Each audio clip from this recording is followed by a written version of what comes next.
आप सबको मेरी तरफ से प्यार भरा सलाम। उम्मीद है कि आप सब बढ़िया होंगे और पढ़ाई अच्छे से चल रही होगी। डियर स्टूडेंट्स, आज के इस वीडियो में हम क्लास 8 साइंस का दूसरा chapter coal and petroleum discuss करेंगे और इसको वन शॉट में ही कंप्लीट करेंगे। कहने का मतलब यह है कि इसको हम आज के ही वीडियो में कंप्लीट करेंगे। चलिए वीडियो को स्टार्ट करते हैं। इस वीडियो को मैं लेके आ रहा हूँ, मेरा नाम है जहांगीर अहमद। कोल एंड पेट्रोलियम चैप्टर स्टार्ट करने से पहले हमें इसकी थोड़ी सी बैकग्राउंड नॉलेज होनी चाहिए।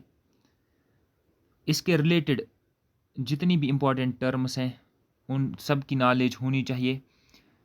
तो सबसे पहले हम स्टार्ट करेंगे रिसोर्स से। हम देखेंगे कि रिसोर्स क्या होता है। इस स्टार्ट करने से पहले एक रिक्वेस्ट रहेगी आप सबसे कि आप चैनल को सब्सक्राइब कीजिए, वीडियो को लाइक कीजिए और शेयर कीजिए। हम इसी चैनल पे कंप्लीट 8th का साइंस पढ़ाएंगे। आप चैनल को सब्सक्राइब करके रखें। तो हम देखते हैं कि रिसोर्स क्या होता है। यहाँ पे लिखा हमने, a resource is defined as anything present in our environment that satisfy our needs.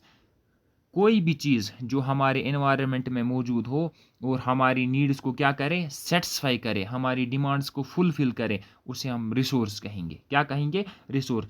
Anything present in our environment that satisfy our needs is known as resource. But provided that, यहाँ पे condition ये है कि it is technologically accessible. ये technologically resource हम उस चीज़ को कहेंगे वो मौजूद है मगर टेक्नोलॉजिकली उसको हम एसेस कर सके, टेक्नोलॉजी का यूज़ करके हम उसको हासिल कर सकें। और दूसरी बात, वो इकोनॉमिकली फीजेबल होना चाहिए। इकोनॉमिकली फीजेबल मतलब हमारे पास वो मौजूद है मगर बट इतना महंगा भी नहीं होना चाहिए कि हम अफोर्ड ना कर सके। और तीसरी चीज़ ये है कि वो कल्चरली एक्सेप्टेबल होना चाहिए। कल्चरली एक्सेप्टेबल होने का मतलब ये है कि सोसाइटी में उसकी कोई नेगेटिव इमेज नहीं होनी चाहिए। अब अगर कोई चीज़ हमारे एनवायरनमेंट में मौजूद है, हमारी नीड्स को सेटिस्फाई कर रहा है और इन तीनों क्राइटेरियाज को पास कर रहा है, दैट मीन्स टेक्नोलॉजिकली एसेसिबल भी है, इकोनॉमिकली फीजेबल भी है और कल्चरली एक्सेप्टेबल भी है, तो हम उस चीज़ को रिसोर्स कह सकते हैं। दोबारा मैं एक बार समझाता हूँ। रिसोर्स हम उस चीज़ को कहेंगे जो हमारे आसपास मौजूद हो बट और हमारी डिमांड्स को सेटिस्फाई कर रहा हो, मगर उसमें 3 चीज़ों का होना ज़रूरी है। नंबर 1, टेक्नोलॉजिकली एसेसिबल होना चाहिए। टेक्नोलॉजिकली एसेसिबल होने का मतलब यह है कि हम अपनी टेक्नोलॉजी का यूज़ करके उसको हासिल कर सके। दूसरी बात यह है कि वो इकोनॉमिकली फीजेबल होना चाहिए। इकोनॉमिकली फीजेबल होने का मतलब ये है कि हम उसकी कॉस्ट इतनी ज़्यादा नहीं होनी चाहिए कि हम अफोर्ड ना कर सकें। कहने का मतलब वो इकोनॉमिकली फीजेबल होना चाहिए। और तीसरी चीज़ ये है कि वो कल्चरली एक्सेप्टेबल होना चाहिए। उसकी समाज में कोई नेगेटिव इमेज नहीं होनी चाहिए। अगर कोई भी चीज़ हमारी डिमांड्स को फुलफिल कर रहा है और इन तीनों क्राइटेरियाज को भी फुलफिल कर रहा है, दैट मीन्स टेक्नोलॉजिकली एसेसिबल भी हो, ये इकोनॉमिकली फीजेबल भी हो और कल्चरली एक्सेप्टेबल भी हो, तो हम उस चीज़ को रिसोर्स कह सकते हैं। ओके। जैसे आप सबको पता है कि रिसोर्स जो है 2 किस्म के होते हैं। एक नेचुरल रिसोर्सेज हैं, एक मैन मेड रिसोर्सेज हैं। अब नेचुरल रिसोर्सेज मतलब प्रोवाइडेड बाय नेचर और मैन मेड रिसोर्सेज मतलब मेड बाय ह्यूमन बीइंग्स। जो रिसोर्सेज हमें नेचर से मिले हैं हम उनको नेचुरल रिसोर्सेज कहते हैं। और जो रिसोर्सेज ह्यूमनस ने खुद बनाए हैं, इंसान ने खुद बनाए हैं, तो हम उसे क्या कहेंगे? मैन मेड रिसोर्स कहेंगे। अगर नेचुरल रिसोर्सेज की एग्जांपल देखेंगे, एयर है, ये हमें नेचर से मिला है। वाटर है, ये हमें नेचर से मिला है। पेट्रोलियम है, ये हमें नेचर से मिला है। तो हम इन रिसोर्सेज को नेचुरल रिसोर्सेज कहेंगे। अगर हम मैन मेड रिसोर्सेज की बात करेंगे, मशीन्स है, ये इंसान ने बनाई है। व्हीकल्स हैं, ये इंसान ने बनाई है। रोड्स हैं, इंसान ने बनाए हैं। तो इन सारे रिसोर्सेज को हम क्या कहेंगे? मैन मेड रिसोर्सेज कहेंगे। उम्मीद है कि आपको समझ आ गया होगा। अगर हम नेचुरल रिसोर्सेज की फिर अलग दो कैटेगरीज हैं, एक है रिन्यूएबल रिसोर्सेज, दूसरे हैं non renewable resources. Renewable resources मतलब जिनको हमने यूटिलाइज किया मगर वो दोबारा बन सकते हैं, ख़त्म मतलब वो अनलिमिटेड क्वांटिटी में होते हैं। वो रिसोर्सेज जो अनलिमिटेड क्वांटिटी में मौजूद हों, उन रिसोर्सेज को हम क्या कहेंगे? उन रिसोर्सेज को हम रिन्यूएबल रिसोर्सेज कहते हैं। क्या कहते हैं? रिन्यूएबल रिसोर्सेज और इनएग्जॉस्टेबल नेचुरल रिसोर्सेज। दोबारा सुनो, मैं दोबारा बता रहा हूँ, वो नेचुरल रिसोर्सेज जो अनलिमिटेड क्वांटिटी में हमारे पास मौजूद हों, जो अनलिमिटेड क्वांटिटी में हमारे पास मौजूद हों और मतलब उनको हम बार बार यूज़ कर सकें, उन रिसोर्सेज को हम रिन्यूएबल रिसोर्सेज या इनएग्जॉस्टेबल नेचुरल रिसोर्सेज कहते हैं। और दूसरी बात, नॉन रिन्यूएबल रिसोर्सेज क्या होते हैं? वो रिसोर्सेज जो हमारे पास लिमिटेड क्वांटिटी में मौजूद हों, वो रिसोर्सेज जो हमारे पास लिमिटेड क्वांटिटी में मौजूद हों और वो नियर फ्यूचर में ख़त्म होने के मतलब उनके उन रिसोर्सेज वो रिसोर्सेज जो है ना लिमिट मतलब नियर फ्यूचर में ख़त्म हो सकते हों, उन रिसोर्सेज को हम नॉन रिन्यूएबल रिसोर्सेज कहते हैं या एग्जॉस्टेबल नेचुरल रिसोर्सेज कहते हैं। वो रिसोर्सेज जो लिमिटेड हों, जो ख़त्म होने वाले होंगे, उन रिसोर्सेज को हम क्या कहेंगे? नॉन रिन्यूएबल रिसोर्सेज कहेंगे। एग्जांपल मिनरल हैं, कोल हैं, फॉसिल फ्यूल्स हैं। अब ये सारे रिसोर्सेज जो हैं ये क्या है? नॉन रिन्यूएबल रिसोर्सेज हैं। ओके, उम्मीद है कि आपको समझ आ गया होगा। अगर हम देखेंगे नेचुरल रिसोर्सेज की क्लासिफिकेशन, अगर बेस्ड ऑन ओरिजिन मतलब हाँ ये आता कहाँ से हैं, तो उस हिसाब से अगर हम देखेंगे तो रिसोर्सेज की दो कैटेगरीज हैं। एक है बायोटिक रिसोर्सेज, दूसरे हैं एबायोटिक रिसोर्सेज। वो रिसोर्सेज जो हमें किसी लिविंग थिंग से हासिल हों उनको बायोटिक रिसोर्सेज कहा जाता है, और वो रिसोर्सेज जो हमें किसी नॉन लिविंग थिंग से हासिल हो उन्हें हम एबायोटिक रिसोर्सेज कहते हैं। मिसाल के तौर पर वो रिसोर्स जो हमें किसी प्लांट से, किसी एनिमल से या फॉरेस्ट से मिले उन्हें हम क्या कहेंगे? बायोटिक रिसोर्स कहेंगे। और वो रिसोर्सेज जो हमें किसी नॉन लिविंग थिंग से हासिल हो उन्हें हम क्या कहते हैं? उन्हें हम एबायोटिक रिसोर्सेज कहते हैं। ओके, अब on the basis of renewability की बेसिस पे उनकी दोबारा दो कैटेगरीज हैं। कौन कौन सी कैटेगरी है? नंबर एक, रिन्यूएबल या इनएग्जॉस्टेबल रिसोर्सेज। अब रिन्यूएबल या इनएग्जॉस्टेबल रिसोर्सेज वो होते हैं, यहाँ पे आगे लिखा है can be used again and never finish. इनको हम बार बार यूज़ कर सकते हैं और कभी ख़त्म नहीं होंगे। एग्जाम्पल सनलाइट है, विंड है, वाटर है, ये सारे जो है ना, सनलाइट करो जितना मर्जी उतना खर्च करो, उतना यूज़ करो, अब सनलाइट तो ख़त्म नहीं होने वाली है। अब ये वो रिसोर्सेज जो मतलब कभी ख़त्म ना होंगे उनको हम रिन्यूएबल रिसोर्सेज कहेंगे। और वो रिसोर्सेज जो लिमिटेड हों, जो ख़त्म होने वाले होंगे, उनको हम नॉन रिन्यूएबल रिसोर्सेज या एग्जॉस्टेबल रिसोर्सेज कहते हैं। अब इनके एग्जांपल हैं कोल है, पेट्रोलियम है और नेचुरल गैस है। उम्मीद है कि आपको यहाँ तक अच्छे से समझ आ गया होगा। अब हम देखते हैं कि फ्यूल क्या होता है। ओके, अगर अभी तक वीडियो को लाइक नहीं किया है, वीडियो को लाइक कीजिए, चैनल को सब्सक्राइब कीजिए। ओके, फ्यूल सबसे पहले हम देखेंगे फ्यूल की डेफिनेशन क्या है, फ्यूल होता क्या है, देख लीजिए आप। यहां पे मैंने लिखा है कि सबसे पहले डेफिनेशन ऑफ फ्यूल। फ्यूल कोई भी चीज़ जिसको जलाने से, जिसको हम जलाए और वहाँ से हीट और लाइट प्रोड्यूस हो, उसको हम फ्यूल कहते हैं। या दोबारा सुनो, कोई भी चीज़, कोई भी मटेरियल, कोई भी सब्सटेंस जिसको जब हम जलाएं और वहाँ से हीट और लाइट प्रोड्यूस हो, वहाँ से हीट और लाइट निकले, तो उसे हम क्या कहते हैं? उसे हम फ्यूल कहते हैं। वही डेफिनेशन मैंने यहाँ पे भी लिखी है, आप देख सकते हैं। A fuel is any material, कोई भी चीज़ that on burning produces heat and light, जिसको जलाने से हीट और लाइट प्रोड्यूस हो जाए, वो सब कोई भी सब्सटेंस जिसको जलाने से हीट और लाइट प्रोड्यूस हो जाए उसे हम क्या कहते हैं? उसे हम फ्यूल कहते हैं। अब फ्यूल जो है ना, इसकी दो कैटेगरीज हैं, एक होते हैं प्राइमरी फ्यूल्स, दूसरे होते हैं सेकेंडरी फ्यूल्स। अब ये डेफिनेशन पढ़ने से पहले पहले मैं आपको समझाता हूँ ये प्राइमरी फ्यूल्स क्या होते हैं और सेकेंडरी फ्यूल्स क्या होते हैं। देख लीजिए, वुड जो है, हम डायरेक्ट जंगल से लकड़ी लाते हैं और जलाते हैं, हमें कुछ करना नहीं पड़ता है उसको, हम उसको डायरेक्टली जला सकते हैं। वो फ्यूल जो है जिसको हमें प्रोसेस ना करना, यूज़ करने से पहले प्रोसेस ना करना पड़े, मॉडिफाई ना करना पड़े, उस फ्यूल को हम क्या कहते हैं? उस फ्यूल को हम प्राइमरी फ्यूल कहते हैं या नेचुरल फ्यूल कहते हैं। वो फ्यूल जो हम जिसको हम नेचुरल फॉर्म में ही यूज़ कर सकते हैं, मतलब जिस फार्म में वो नेचर में पाया जाता है उसी फार्म में हम उसको यूज़ भी कर सकते हैं, उसको हमें प्रोसेस या मॉडिफाई करने की ज़रूरत ही नहीं पड़ती है। उस फ्यूल को हम प्राइमरी फ्यूल या नेचुरल फ्यूल कहते हैं। इसके बरअक्स वो फ्यूल जिसको यूज़ करने से पहले हमें मॉडिफाई करना पड़े ताकि उसकी इफ़िशेंसी जो है ना वो बढ़ जाए, उस फ्यूल को हम क्या कहते हैं? उस फ्यूल को हम सेकेंडरी फ्यूल कहते हैं या डिराइव्ड फ्यूल कहते हैं। ओके, चलिए इसकी डेफिनेशन पढ़ लेते हैं आप। प्राइमरी फ्यूल्स के बारे में लिखा है found in nature and are used directly without processing. ये नेचर में पाए जाते हैं और इनको हम डायरेक्टली यूज़ भी कर सकते हैं। मिसाल के तौर पर कोल है, हमने कोल की माइन से कोल लाया और डायरेक्ट उसको जला सकते हैं, उसको कुछ करना ही नहीं है। ओके, वो जो कोल जो है हमने कोल माइन से लाया और जलाया, दैट मीन्स वो क्या है वो नेचुरल फ्यूल है, या आप कह सकते हो वो प्राइमरी फ्यूल है। इसी तरह क्रूड ऑयल वेल से हमने ऑयल जो हम निकालते हैं वो पहले क्रूड ऑयल की शक्ल में होता है। क्रूड ऑयल वहाँ से निकाला, उसको डायरेक्टली हमने जलाया, दैट मीन्स वो प्राइमरी फ्यूल है।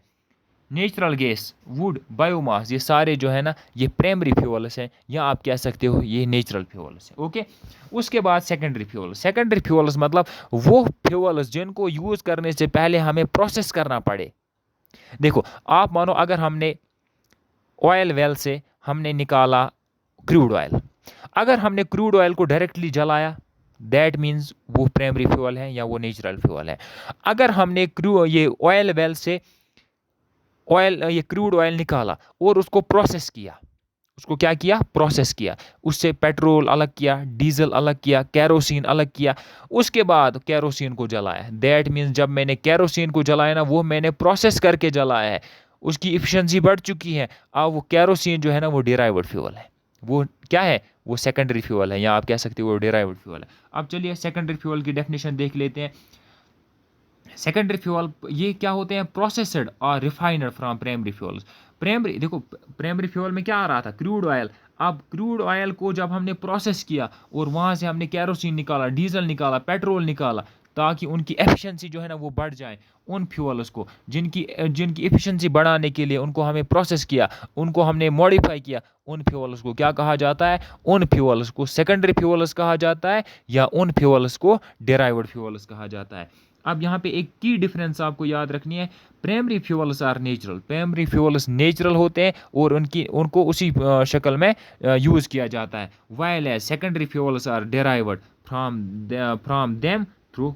देखो, एक्चुअली सेकेंडरी फ्यूल जो है ये भी हम नेचुरल फ्यूल से मतलब डिराइव करते हैं, हासिल करते हैं। मगर कब? हमें नेचुरल फ्यूल्स को पहले क्या करना पड़ता है? हमें पहले नेचुरल फ्यूल्स को प्रोसेस करना पड़ता है। ओके, उम्मीद है कि आपको समझ आ गया होगा। लास्ट बार अब याद रखो ये कि प्राइमरी फ्यूल्स वो होते हैं जिनको हम डायरेक्टली यूज़ कर सकते हैं, और सेकेंडरी फ्यूल्स वो होते हैं जिनको हम डायरेक्टली यूज़ नहीं करते हैं, जिनको हम यूज़ करने से अगर हमने देखो, अगर प्राइमरी फ्यूल्स वो होते हैं जिनको हमने डायरेक्टली यूज़ किया, और सेकेंडरी फ्यूल्स वो होते हैं जिनको हमने डायरेक्टली यूज़ नहीं किया, बल्कि यूज़ करने से पहले हमने उनको प्रोसेस किया, हमने उनको मॉडिफाई किया ताकि उनकी इफ़िशिएंसी बढ़ जाए। उम्मीद है कि आपको इतना समझ आ गया होगा। जैसे कि आपको यहाँ देखो, फ्यूल जो है ना वो सॉलिड फार्म में भी हो सकता है, लिक्विड फार्म में भी हो सकता है, और गैस फार्म में भी हो सकता है।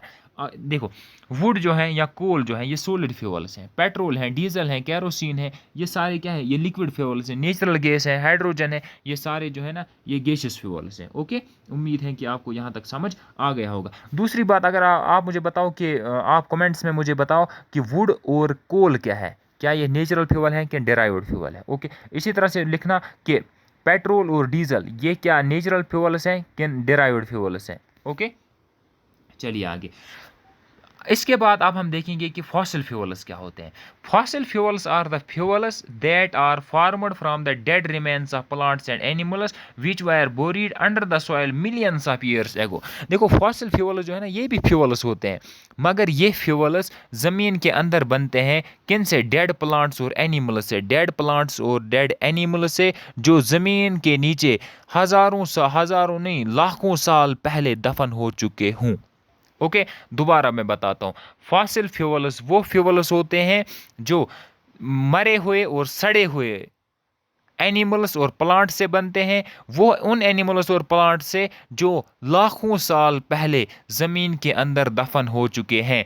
अब दीज इंक्लूड फॉसिल फ्यूल्स में क्या क्या आता है? कोल जो है ना ये एक किस्म का फॉसिल फ्यूल है, पेट्रोलियम जो है एक किस्म का फॉसिल फ्यूल है, और नेचुरल गैस जो है ना ये एक किस्म का फॉसिल फ्यूल है। अब पेट्रोलियम जब मैं कहता हूँ ना तो आपको एक बात याद रखनी है, petroleum includes petrol, diesel, kerosene, ये सारी चीज़ें पेट्रोलियम की कैटेगरी में आती है। जब मैं पेट्रोलियम कहता हूँ ना तो पेट्रोलियम का मतलब होता है क्रूड ऑयल। क्रूड ऑयल मतलब जब उसी क्रूड ऑयल को जब हम प्रोसेस करते हैं तो वहाँ से पेट्रोल, डीजल और वो सारी चीज़ें निकलती हैं। उम्मीद है कि आपको यहाँ तक समझ आ गया होगा। अब आगे बढ़ने से पहले कुछ इंपॉर्टेंट डेफिनेशंस आपको याद रखना बहुत ज़्यादा ज़रूरी है। सबसे पहले इग्निशन टेम्परेचर क्या होता है, और दूसरी बात आपको याद रखनी है कि कैलोरीफिक वैल्यू क्या होता है। इग्निशन टेम्परेचर क्या होता है देख लीजिए, the minimum temperature at which A substance catches fire automatically. देखो, कम अज कम हमें किसी ऑब्जेक्ट को, किसी सबस्टेंस को कितना टेम्परेचर देना पड़े ताकि वो खुद ब खुद आग पकड़ ले, उस टेम्परेचर को हम इग्निशन टेम्परेचर कहते हैं। दोबारा बताता हूँ, किसी भी सबस्टेंस को हमें कम अज कम कितना टेम्परेचर देना पड़े ताकि वो खुद ब खुद आग पकड़ ले, उस टेम्परेचर को हम, जितना वो टेम्परेचर हमें देना पड़ेगा उसी टेम्परेचर को हम क्या कहेंगे? इग्निशन टेम्परेचर कहेंगे। दोबारा सुनो, इग्निशन टेम्परेचर मतलब किसी, देखो इग्निशन टेम्परेचर का मतलब ये होता है कि किसी भी फ्यूल को जलाने के लिए कम अज कम उसको कितना टेम्परेचर देना पड़ेगा। किसी भी फ्यूल को जलाने के लिए या किसी भी सबस्टेंस को, किसी भी ऑब्जेक्ट को जलाने के लिए उसको कम अज कम कितना टेम्परेचर देना पड़ेगा ताकि वो ऑटोमेटिकली, ताकि वो खुद ब खुद आग पकड़ ले, उस टेम्परेचर को हम इग्निशन टेम्परेचर कहते हैं। ओके, जैसे कि यहाँ पे लिखा है the minimum temperature at which A substance catches fire automatically. हमें किसी सबस्टेंस को कितना, किसी फ्यूल को कितना कम अज कम, किसी भी सबस्टेंस को कितना कम अज कम टेम्परेचर देना पड़े ताकि वो खुद ब खुद आग पकड़ ले, उसे हम क्या कहते हैं? उसे हम इग्निशन टेम्परेचर कहते हैं। दूसरी बात है कैलोरीफिक वैल्यू। दूसरी बात क्या है? कैलोरीफिक। अब कैलोरीफिक वैल्यू सुनो। कैलोरीफिक वैल्यू मतलब जब हमने किसी फ्यूल को जलाया, जब हमने किसी ऑब्जेक्ट को जलाया तो वहाँ से कितनी हीट प्रोड्यूस हुई, अब वही उस ऑब्जेक्ट का कैलोरीफिक वैल्यू है। कैलोरीफिक वैल्यू का मतलब है कि अमाउंट ऑफ हीट प्रोड्यूसर, कितनी हीट प्रोड्यूस हुई, कितनी हीट एनर्जी प्रोड्यूस हुई, कब? जब हमने किसी फ्यूल का यूनिट मास या यूनिट वॉल्यूम जलाया। ओके, कैलोरीफिक वैल्यू का मतलब ये होता है कि कितनी हीट प्रोड्यूस हुई, कितनी हीट प्रोड्यूस हुई जब हमने किसी फ्यूल का यूनिट मास या यूनिट वॉल्यूम जलाया। अब आप कहोगे सर इतना तो हमें समझ आया कि कितनी the amount of heat produced, मगर यह आपने क्या लिखा है कि यूनिट मास। यूनिट मास मतलब, देखो मास मतलब अगर हम सॉलिड फ्यूल की बात कर रहे हैं तो वहाँ पे हम मास को कंसिडर करेंगे, अगर हम लिक्विड या गैस फ्यूल की बात कर रहे हैं तो वहाँ पे हम वॉल्यूम को कंसिडर कर रहे हैं। ओके, यूनिट मास मतलब अगर हमने कोई सॉलिड फ्यूल लिया, हम उसका 1 kg लेंगे, दैट मीन्स हमने मास लिया। अगर हम किसी लिक्विड या गैस फ्यूल की बात कर रहे हैं तो हम वहाँ पे क्या लेंगे? हम वहाँ पे अगर हम लिक्विड या गैस फ्यूल की बात करेंगे हम उसका वॉल्यूम लेंगे। वॉल्यूम का मतलब हम उसका 1 लीटर लेंगे। ओके, और ये चेक करने के लिए कि 1 लीटर से या 1 kg से कितनी हीट प्रोड्यूस हो रही है, वही उस फ्यूल का क्या होता है? कैलोरीफिक वैल्यू होता है। दोबारा सुनो, कैलोरीफिक वैल्यू के बारे में मैंने क्या कहा? The amount of heat produced, the amount of heat, कितनी हीट प्रोड्यूस हुई जब हमने किसी फ्यूल का यूनिट मास या यूनिट वॉल्यूम जलाया, जब हमने किसी सॉलिड फ्यूल का यूनिट मास जलाया, या जब हमने किसी लिक्विड या गैस फ्यूल का क्या जलाया? यूनिट वॉल्यूम जलाया। उम्मीद है कि आपको यह भी समझ आ गया होगा। अब चलते हैं आगे। अब हम देखेंगे कि characteristics of A good fuel, एक अच्छे फ्यूल की क्या क्या कैरेक्टरिस्टिक्स होने चाहिए। सबसे पहला कैरेक्टरिस्टिक ये है कि एक good fuel has high calorific value. एक अच्छा फ्यूल वही है जिसका कैलोरीफिक वैल्यू हाई हो। कैलोरीफिक वैल्यू मतलब हाई होने का मतलब ये है कि हम फ्यूल थोड़ा सा ही जलाएंगे मगर उससे हीट बहुत ज़्यादा प्रोड्यूस होगी। ओके, सबसे पहला कैरेक्टरिस्टिक गुड फ्यूल का ये है कि हम फ्यूल थोड़ा सा ही जलाएंगे मगर उससे जो हीट प्रोड्यूस होगी वो लार्ज अमाउंट में प्रोड्यूस होगी। ओके, दूसरी बात यह है कि उसका इग्निशन टेम्परेचर, गुड फ्यूल का इग्निशन टेम्परेचर मॉडरेट होना चाहिए। एक good fuel has moderate ignition temperature. Moderate ignition temperature कहने का मतलब ये है कि वो इतना, मतलब हम कमरे में एक जगह आग जल रही है, हमने फ्यूल दूसरे कमरे में रखा है तो वो वहाँ आग पकड़ रहा है, उसका इग्निशन टेम्परेचर इतना लो है, यह भी नहीं होना चाहिए। और ऐसी बात भी नहीं होनी चाहिए कि हम जलाने की कोशिश कर रहे हैं, वो फ्यूल जल ही नहीं रहा है, तो ऐसा भी फ्यूल नहीं हो। फ्यूल का इग्निशन टेम्परेचर जो है ना वो मॉडरेट होना चाहिए, दरमियानी दर्जे का होना चाहिए। वो बहुत जल्दी भी नहीं जलना चाहिए और वो बहुत देर से भी नहीं जलना चाहिए। ओके, तीसरी बात यह है कि ए good fuel is easily available. एक अच्छा फ्यूल यही वही होता है जो हमें मतलब ईजिली अवेलेबल हो जाए, जो हमें कहीं से भी मिल सके। और फोर्थ पॉइंट ये है a good fuel is easy to handle, transport and store. अब ये एक मतलब अच्छा फ्यूल वही है जो जिसको हम आसानी से हैंडल भी कर सके, जिसको हम आसानी से ट्रांसपोर्ट भी कर सकें और जिसको हम आसानी से स्टोर, किसी भी खतरे के बगैर स्टोर भी कर सकें। और लास्ट वाला पॉइंट ये है एक good fuel causes less pollution. और अच्छा फ्यूल वही है जो लेस पोल्यूशन, मतलब जिसकी वजह से पोल्यूशन जो है ना, आलूदगी जो है ना, वो बहुत कम हो। ओके, उम्मीद है कि आपको ये समझ आ गया होगा। अब चलते हैं अपने टॉपिक की तरफ, जो हमारे टॉपिक का नाम ही है कोल एंड पेट्रोलियम। अब हम देखेंगे कि कोल क्या होता है।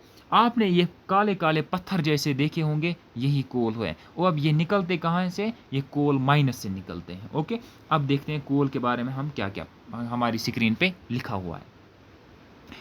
कोल के बारे में सबसे पहली बात यह है, coal is a hard black combustible sedimentary rock. सबसे पहले कोल जो है ना ये हार्ड होता है, जैसे आप यहाँ पे देख सकते हो, ये पत्थर जैसा होता है, हार्ड होता है।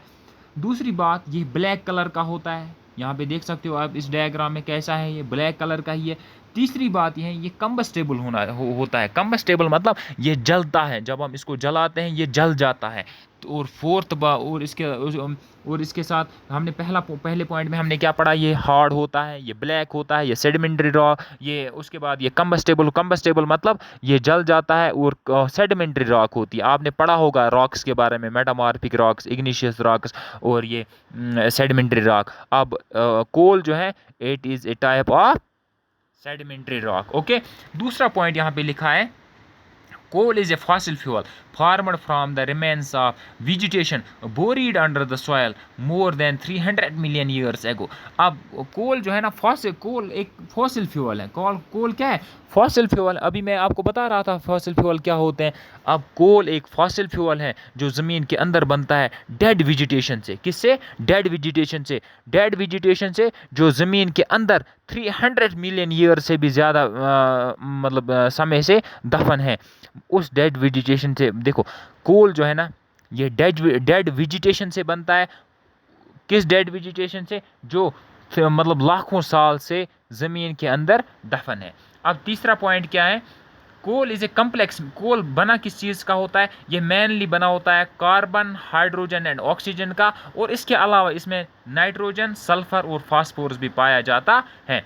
उसके अलावा यहाँ पे फोर्थ पॉइंट क्या है, द केमिकल प्रोसेस। देखो, आपको मैंने अभी बताया कि ये जो कोल है ना ये किस चीज़ से बनता है। कोल बनता है किससे? को डेड वेजिटेशन जो है ना वही कन्वर्ट हो जाए आफ्टर लॉन्ग टाइम, वो under the high temperature and pressure, dead vegetation converts into coal and this process is known as carbonization. Okay, अब कार्बोनाइजेशन क्या होता है? कार्बोनाइजेशन का मतलब ये होता है, देखो, ज़मीन के अंदर जो डेड वेजिटेशन दफन है, under the high temperature and pressure this dead vegetation converts into coal and this process is known as carbonization. वही यहाँ पे फोर्थ पॉइंट में लिखा भी है, the chemical process involved in transforming dead matter into coal is called carbonization. Okay, उम्मीद है कि आपको समझ आ गया होगा। अब फिफ्थ पॉइंट क्या है, the carbon content of coal is directly proportional to its variety of coal. अब देखो, कहने का मतलब यह है कि कोल में कितना कार्बन मौजूद है वही डिसाइड करता है कि कोल की वेराइटी क्या है। ओके, देखो, कार्बन देखो, अभी इसके बाद जो टॉपिक आने वाला है उसमें मैं आपको पढ़ाऊंगा डिफरेंट वेराइटीज ऑफ कोल। अब हम कैसे कहेंगे कि कोई कोल जो है ना ये डुप्लीकेट क्वालिटी का है और कोई कोल जो है ना ये ओरिजिनल क्वालिटी का है? हम इस चीज़ से पता लगा सकते हैं कि किस कोल में कितना कार्बन मौजूद है। जिस कोल में जितना कार्बन होगा वो उतना बेटर क्वालिटी का होगा। ओके, वही यहाँ पे 5th पॉइंट में लिखा है, the carbon content of the coal is directly proportional to this its variety. यहाँ आप कह सकते हो to the variety of coal. Okay, यहाँ पे इट्स गलत दिखा, इट्स यहाँ पे नहीं होना चाहिए। अब कहने का मतलब ये है कंटेंट जितना कार्बन कंटेंट कोल में ज़्यादा होगा उतनी वैरायटी, कोल की वैरायटी उतनी अच्छी होगी। ओके, 6th पॉइंट और लास्ट पॉइंट यहाँ पे क्या है, the higher the temperature and pressure. जितना ज़्यादा टेम्परेचर और प्रेशर होगा the longer is the coal buried. और उसके अलावा एंड जितने ज़्यादा समय तक ज़मीन के अंदर ये कोल रहा होगा, higher is its carbon content, उतना ज़्यादा इसमें कार्बन पाया जाएगा। ओके, उम्मीद है कि आपको समझ आ गया होगा। ओके, अब चलते हैं आगे, डिफरेंट वेराइटीज़ ऑफ कोल। अब कोल जो है ना इसकी अलग अलग वेराइटी। सबसे पहले हम पढ़ेंगे पीट। पीट भी कोल की एक वेराइटी है, कोल की एक किस्म है। ओके, कोल का एक टाइप है। ये क्या है? Youngest form of coal. Peat is the youngest form of coal. अब लाइट, यहाँ पे लाइट लिखा है, यहाँ पे होना चाहिए light brown in colour. Light brown in colour आप अपने नोट्स जब बनाओगे तो वहाँ पे आप मेंशन करोगे लाइट ब्राउन इन कलर। इसमें कार्बन कंटेंट कम होता है और it produces less heat and more smoke. इससे हीट कम प्रोड्यूस होती है और स्मोक ज़्यादा प्रोड्यूस होता है। ओके, और इसका कैलोरीफिक वैल्यू होता है 10 to 15 किलो जूल्स पर ग्राम। यहाँ से कितनी हीट एनर्जी निकलती है? 10 to 15 kilo joules per gram. Okay, उम्मीद है कि आपको पीट समझ में आ गया होगा। देखिए मैं दोबारा समझाता हूँ। ये यंगेस्ट फॉर्म होता है कोल का।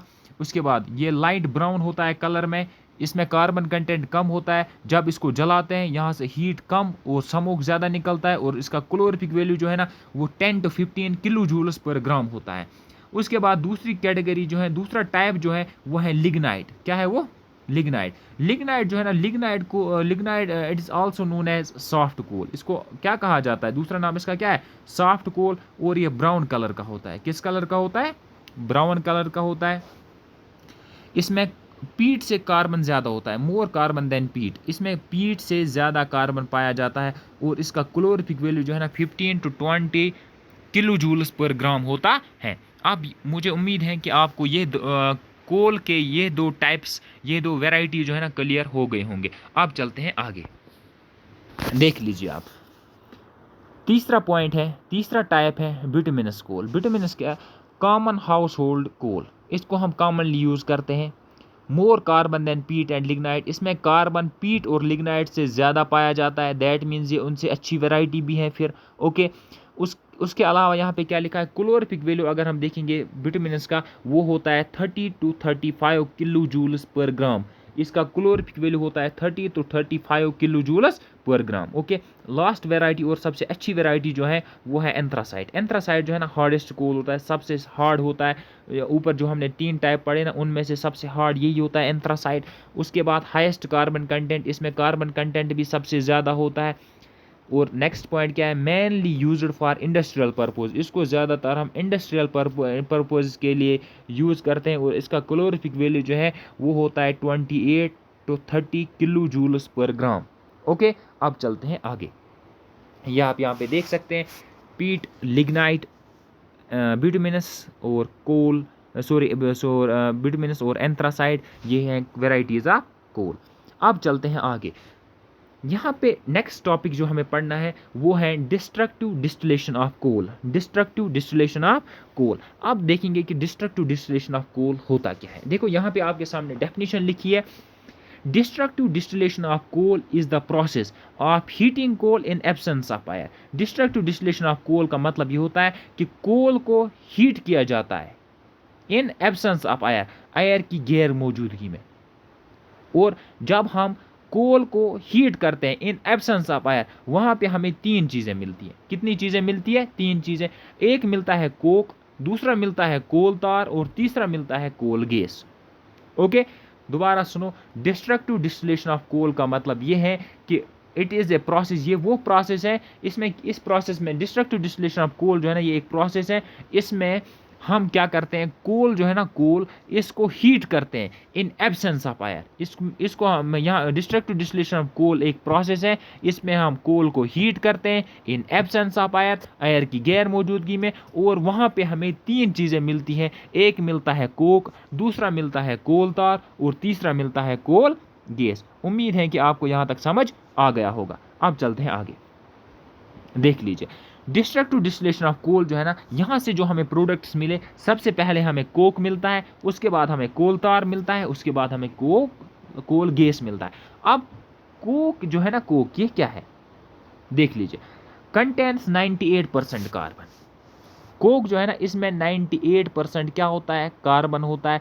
ये ब्लैक होता है और टफ होता है, ब्लैक ब्लैक कलर का होता है, और हार्ड होता है, टफ मतलब हार्ड होता है। Purest form of carbon. अब अगर आपसे देखो, प्योरेस्ट कार्बन की यहाँ पे नहीं होना, यहाँ पे यहाँ पे होना चाहिए था purest form of coal, purest form of coal. अब ये उसके बाद नेक्स्ट पॉइंट है, ये गुड फ्यूल होता है, बर्नस विदाउट स्मोक। जब ये जलता है ना तो विदाउट स्मोक, स्मोक के बगैर जलता है। Used in making fuel gas, ये फ्यूल गैस बनाने के लिए यूज होता है।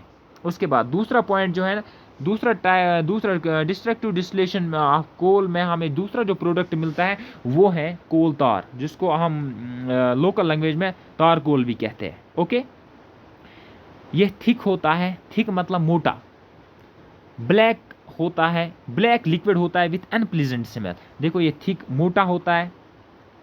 देखो एक्चुअली तो कोल तार जो है ना, ये वही होता है जो हम मतलब मतलब उन जो वो पेबल्स के साथ मिला के ये रोड बनाने के लिए यूज़ होते हैं। सिंपल वर्ड्स में सुनो, रोड बनाने के लिए हम यही कोल तार, या आप कह सकते हो तार कोल, यही यूज़ करते हैं। ये थिक होता है, ब्लैक लिक्विड होता है, लिक्विड नहीं होता है, थोड़ा लिक्विड से थोड़ा मोटा होता है, सेमी लिक्विड होता है, उस सेमी सॉलिड होता है। उसके बाद with unpleasant smell, unpleasant smell इसकी वो मतलब इसकी वो जो बू होती है ना, वो अनप्लीजेंट होती है।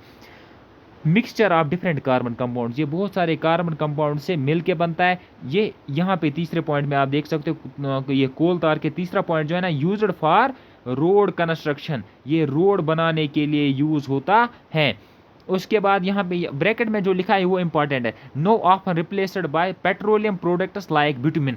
आजकल हम कोल तार के बदले ब्यूटामिन यूज करते हैं for the metalling of road बनाने के लिए। और लास्ट वाला प्रोडक्ट जो यहाँ पे लिखा है वो है कोल गैस। क्या है वो, coal gas. Coal gas mixture of ये क्या होता है, ये एक मिक्सचर होता है हाइड्रोजन का, मीथेन का और कार्बन मोनोऑक्साइड का। Okay, excellent fuel with high calorific value, ये एक बहुत अच्छा फ्यूल होता है और इसका कैलोरीफिक वैल्यू भी क्या होता है, हाई होता है।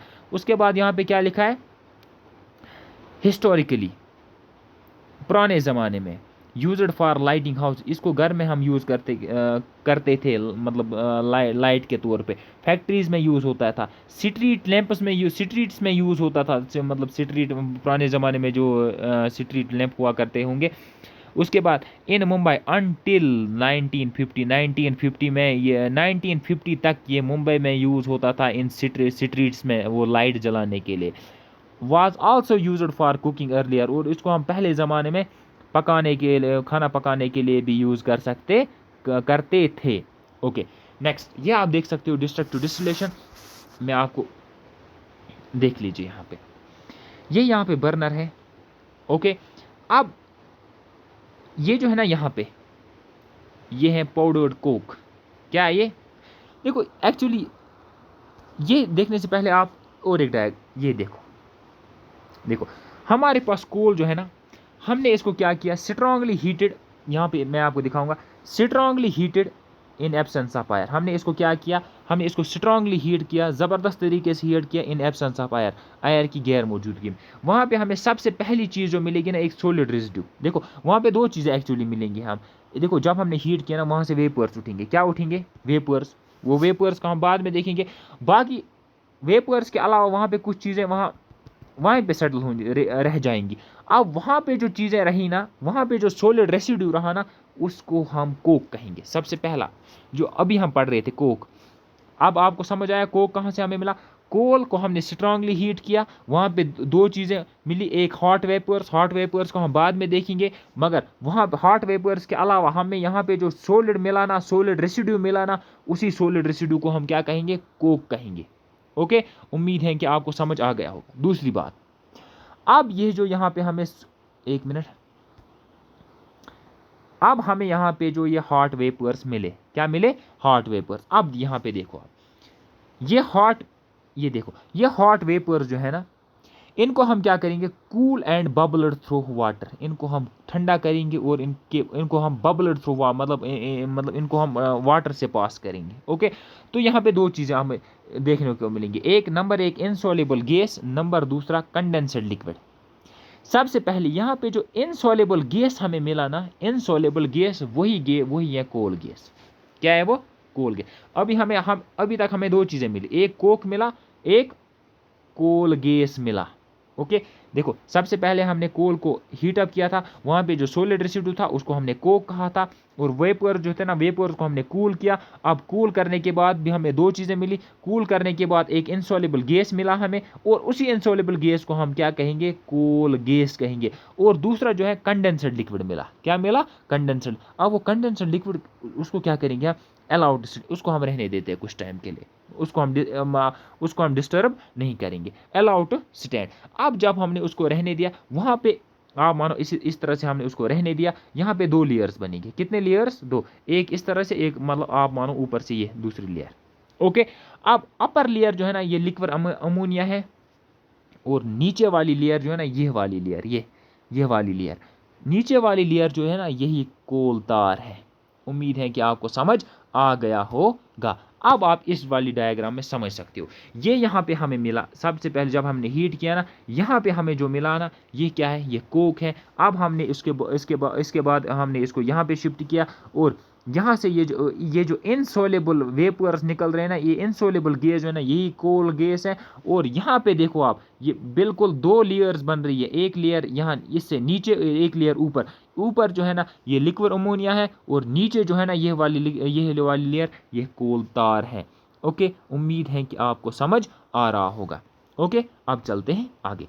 उसके बाद अब हम पढ़ेंगे कि पेट्रोलियम क्या होता है। ओके, पेट्रोलियम के बारे में मैंने पहले आपको कहा कि पेट्रोलियम कहो या क्रूड ऑयल कहो, ये इसमें बहुत सारी चीज़ें इंक्लूड होती हैं। पेट्रोलियम गैस होता है, पेट्रोल होता है, डीजल होता है, कैरोसिन होता है, लुब्रिकेटिंग ऑयल, पैराफिन वैक्स और बिटुमिन, ये सारे पेट्रोलियम प्रोडक्ट्स हैं। क्या है? पेट्रोलियम अलग चीज़ है और पेट्रोल अलग चीज़ है। इन दोनों में आप कन्फ्यूज़ नहीं होना। ओके, चलें आगे। अब पेट्रोलियम, सबसे पहले हम देखेंगे कि पेट्रोलियम के कैरेक्टरिस्टिक्स क्या क्या है। क्या देखेंगे? पेट्रोलियम के कैरेक्टरिस्टिक्स क्या क्या। सबसे पहले यहाँ पे लिखा है, ये डार्क ब्राउनिश कलर हो, dark brownish to green coloured viscous liquid fossil fuel. Okay, देखो अगर हम इसका कलर देखेंगे ना, इसका कलर अगर हम देखेंगे, ये किस कलर का होता है? ये होता है, ये किस कलर का होता है? ये dark brownish to green colour, dark brownish to green coloured का कलर का होता है। विस्कस लिक्विड, मगर ये है क्या असल में? ये फॉसिल फ्यूल है। पेट्रोलियम क्या है? Fossil fuel. Strong fuel, strong smell, इसकी फ्यूल जो है ना बहुत स्ट्रॉन्ग, अच्छी मतलब इसमें अच्छी खासी बू आ रही है। किस वजह से आ रही है? सल्फर कंटेनिंग कंपाउंड्स इसमें होते हैं। क्या देखो, पेट्रोलियम में से जो बू आ रही है ना, वो किस वजह से आ रही है? वो सल्फर कंटेनिंग कंपाउंड्स की वजह से इसमें से बू आ रही है। उसके अलावा पेट्रोलियम को हम क्रूड ऑयल भी कहते हैं या ब्लैक गोल्ड भी कहते हैं। पेट्रोलियम जो है ना, इसकी लिटरल मीनिंग जो है ना, वो है रॉक ऑयल।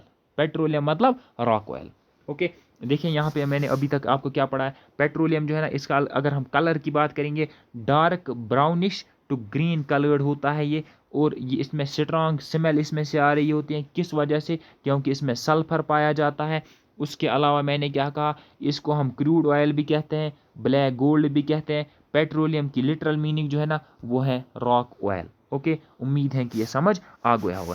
अब मसला यह है कि पेट्रोलियम बनता कैसे है, फॉर्मेशन कैसे होती है इसकी।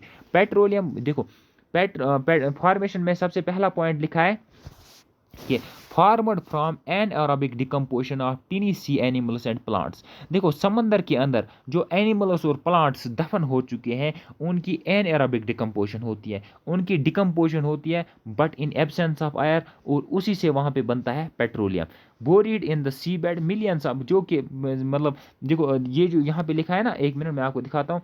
यहाँ पे जो लिखा है ना टीनी एनिमल्स एंड प्लांट्स, ये मिलियंस ऑफ ईयर्स पहले वहाँ पे दफन हो चुके हैं, इनकी एनएरोबिक डिकम्पोजिशन होगी और उसी से क्या बनेगा, क्रूड ऑयल बनेगा। उम्मीद है कि आपको इतना समझ आ गया होगा। सॉरी, क्रूड ऑयल नहीं, ये पेट्रोलियम बनेगा, और पेट्रोलियम और क्रूड ऑयल तो एक ही बात होती है। अब ऑकरेंस, ऑकरेंस मतलब ये होता कहाँ है, found between two layers of impervious rocks at a moderate depth. देखो ये इम्प्रेस, आप मानो ये इम्प्रेस रॉक की एक लेयर है, ये दूसरी लेयर है। अब इसके बीच में यहाँ ये क्या पाया जाता है, इसके बीच में पाया जाता है पेट्रोलियम। क्या पाया जाता है, पेट्रोलियम। दूसरी बात क्या लिखा है यहाँ पे, लाइटर देन वाटर, ये हल्का होता है। किससे हल्का होता है, वाटर से, सो इट फ्लोट्स। जब पानी के साथ हम पेट्रोल मिक्स करते हैं तो ये क्या, पेट्रोलियम का कोई भी प्रोडक्ट, चाहे कैरोसिन, चाहे डीजल, चाहे पेट्रोल, हम मिक्स करते हैं पानी के साथ, ये वहाँ पे क्या करता है, फ्लोट करता है, क्योंकि ये हल्का होता है। किससे, पानी से। Okay, natural gas is often found above the petroleum trapped between the rock cap and the petroleum layer. देखिए यहाँ पे मैं आपको समझाता हूँ। देखें, मैंने कहा ये इम्प्योरस रॉक्स की एक लेयर है, ये इम्प्योरस रॉक्स की दूसरी लेयर है। इनके बीच में क्या पाया जाएगा, इनके बीच में पाया जाएगा पेट्रोलियम। क्या पाया, मगर याद रखना, पेट्रोलियम के ऊपर नेचुरल गैस होता है। पेट्रोलियम की ऊपर वाली लेयर में क्या पाया जाता है, नेचुरल गैस पाया जाता है। और देखो अब पेट्रोलियम नेचुरल गैस किस किस के बीच में, एक साइड से इसको यहाँ से ये पेट्रोलियम की लेयर है और ऊपर से क्या है, रॉक कैप है। ओके, शाबाश, उम्मीद है कि आपको ये समझ आ गया होगा। अब चलते आगे, रिफाइनिंग ऑफ पेट्रोलियम। अब पेट्रोलियम हमने क्रूड ऑयल निकाला, ऑयल वेल से हमने क्रूड ऑयल निकाला, अब इसको रिफाइन करना है, इसको प्रोसेस करना है, इससे डिफरेंट चीज़ें अलग निकाल दी, इससे डीजल अलग निकालना है, पेट्रोल अलग निकालना है, कैरोसिन अलग निकालना है। ओके, अब ये सारी चीज़ें कैसे होती, अब रिफाइनिंग ऑफ पेट्रोलियम क्या हो, इसी को रिफाइनिंग ऑफ पेट्रोलियम कहते हैं। अब देखो, the process of separating various components of petroleum from one another is called refining of petroleum. Refining of petroleum मतलब, देखो पेट्रोलियम जो है ना, या क्रूड ऑयल जो है ना, इससे डिफरेंट चीज़ें अब अलग निकलेंगी, पेट्रोल अलग निकालना है, डीजल अलग, कैरोसिन अलग, इसी को हम कहेंगे रिफाइनिंग ऑफ पेट्रोलियम। पेट्रोलियम या क्रूड ऑयल से डिफरेंट सबस्टेंस, इसके मतलब डिफरेंट कंपोनेंट्स अलग अलग निकालना, इसी को हम क्या कहते हैं, रिफाइनिंग ऑफ पेट्रोलियम कहते हैं। याद रखना, जैसे हमने कोल में पढ़ा था, वहाँ पे डिस्ट्रक्टिव डिस्टिलेशन से वो उनके प्रोडक्ट्स हम अलग करते थे, मगर पेट्रोलियम के प्रोडक्ट्स को हम अलग करते हैं बाय फ्रैक्शनल डिस्टिलेशन। याद रखना, दिस अब रिफाइनिंग ऑफ पेट्रोलियम किस मेथड से होती है, by the fractional distillation, which is based on the fact that different compounds of petroleum have different boiling points. इस बात पे ध्यान देना, क्यों कि पेट्रोलियम में जो डिफरेंट कंपोनेंट्स हैं ना, उनके डिफरेंट, जब हम इनको बॉयल, क्रूड ऑयल को बॉयल करते हैं ना, वहाँ उसमें जो डिफरेंट कंपोनेंट्स हैं ना, उसमें क्रूड ऑयल है, सॉरी उसमें क्रूड ऑयल में कैरोसिन है, डीजल है, पेट्रोल है, मगर इन सब का बॉइलिंग पॉइंट जो है ना वो अलग अलग है। जब इनको हम हीट करते हैं, कैरोसिन जो है ना अलग टेम्परेचर पे बॉयल होगा, उसको हम कलेक्ट करेंगे उस टेम्परेचर पे। डीजल जो है ना अलग टेम्परेचर पे बॉयल होगा, उसको हम कलेक्ट करेंगे अलग से। अब ये देखो, रिफाइनिंग ऑफ पेट्रोलियम जो है ना फ्रैक्शनल डिस्टिलेशन के मेथड पे काम करता है, और इसमें फ्रैक्शनल डिस्टिलेशन में क्या होता है, इस क्रूड ऑयल को हम क्या करते हैं, हीट अप करते हैं, और उसके डिफरेंट क्रूड ऑयल में जो डिफरेंट कंपोनेंट्स होते हैं वो अलग अलग टेम्परेचर पे क्या करते हैं, अलग अलग टेम्परेचर पे वो बॉयल होते हैं, और उनको हम उसी तरह से उसी हिसाब से फिर कलेक्ट करते हैं। उम्मीद है कि आपको यहाँ तक समझ आ गया होगा। उसके बाद है यूजेस ऑफ पेट्रोलियम। पेट्रोलियम हम कहाँ कहाँ पे यूज़ करते हैं, petroleum products are used as fuels. Petroleum products जो है ना, इनको हम एज फ्यूल्स भी यूज़ करते हैं। मिसाल पेट्रोलियम से कैरोसिन निकलना, उसको हम एज फ्यूल यूज़ करते हैं। पेट्रोलियम से डीजल निकला, उसको हम एज फ्यूल यूज़ करते हैं। पेट्रोलियम से पेट्रोल निकलता है, उसको हम एज फ्यूल यूज़ करते हैं। Okay, lubricating oils and vaseline are used as lubricants. अब पेट्रोलियम से निकलता है लुब्रिकेटिंग ऑयल और वैसलीन, उनको भी हम लुब्रिकेंट्स के तौर पे यूज़ करते हैं। उसके अलावा paraffin wax products are used for manufacturing candles. देखो पैराफिन वैक्स जो निकलता है ना, कहाँ से, पेट्रोलियम से। ओके, उसको हम कैंडल बनाने के लिए यूज़ करते हैं, पॉलिश बनाने के लिए यूज़ करते हैं, या वैक्सड पेपर बनाने के लिए यूज़ करते हैं। Some of the byproducts of petroleum after purification are used in preparation of medicine. Okay? Next, natural gas. अब थोड़ा सा हम देखते हैं नेचुरल गैस के बारे में। नेचुरल गैस क्या होता है, देख लीजिए। Natural gas is a fossil fuel. Natural gas क्या है? फॉसिल फ्यूल है, used as a source of energy for heating, cooking and generating electricity. इसको हम यूज़ करते हैं, नेचुरल गैस को हम नेचुरल गैस सबसे पहले ये एक फॉसिल फ्यूल है, इसको हम यूज़ करते हैं हीटिंग के लिए, कुकिंग के लिए और इलेक्ट्रिसिटी जनरेट करने के लिए। उसके अलावा natural gas was formed millions of years एगो, millions of years along with petroleum, when microscopic sea plants and animals got buried under the sand and mud. These plants and animals under anaerobic conditions get changed into gas. जैसे कि अभी मैंने आपको कहा कि petroleum कैसे बनता है, सेम उसी तरह से नेचुरल गैस भी बनता है। ओके, देखो सी प्लांट्स एंड एनिमल्स जो ज़मीन के अंदर मिलियंस ऑफ ईयर्स एगो दफन हो चुके हैं, वही कन्वर्ट वो under the conditions of anaerobic, वो अंडर एनारोबिक कंडीशंस कन्वर्ट हुए हैं नेचुरल गैस और पेट्रोलियम में। ओके, उम्मीद है कि आपको ये समझ आ गया होगा नेचुरल गैस कैसे बनता है। अब नेचुरल गैस जो है ना, natural gas mainly consist of methane. इसमें मीथेन होता है, कितना होता है? 85%, ईथेन होता है 10% और प्रोपेन होता है 3%। When the natural gas is compressed, जब हम नेचुरल गैस को क्या करते हैं? कंप्रेस करते हैं, किससे? हाई प्रेशर से। इसी को तब कहा जाता है CNG। CNG मतलब क्या होता है?